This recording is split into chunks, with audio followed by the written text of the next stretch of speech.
వైజాగ్ మన పరుగు, మన వైజాగ్ మన పరుగు.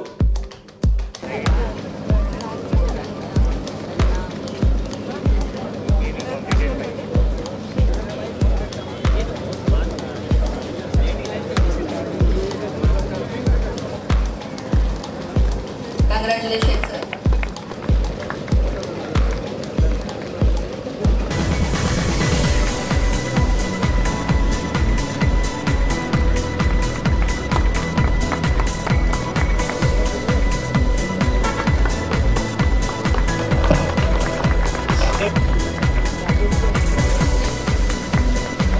Dr. Chakravarti garu.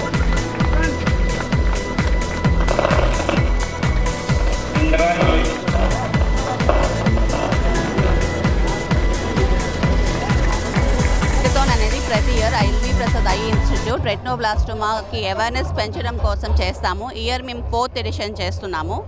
అవేర్నెస్తో పాటు రెటినోబ్లాస్టోమా ట్రీట్మెంట్కి చేయించుకోలేని ఫండ్స్ లేని ఫైనాన్షియల్గా ఇబ్బంది పడుతున్న వాళ్ళకి పూర్తిగా ట్రీట్మెంట్ ఫ్రీగా ఎల్వి ప్రసాద్ ఐ ఇన్స్టిట్యూట్ చేస్తుందండి.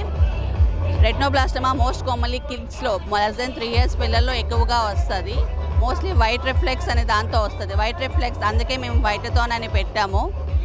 ఓకే, ఆ వైట్ రిఫ్లెక్సే కాకుండా స్క్వింట్ కానీ రెడ్నెస్ కానీ ప్రోప్టోసిస్ కానీ ఇలా ఎలాగైనా అంటే కన్ను పొంగడం ఇలా ఎలా రావుండొచ్చు. మా ఏమంతా కూడా ఏ కిడ్ కూడా రెటినోబ్లాస్టోమా ట్రీట్మెంట్ అందక ఇది రెటినోబ్లాస్టోమా అని తెలియక చనిపోకూడదు.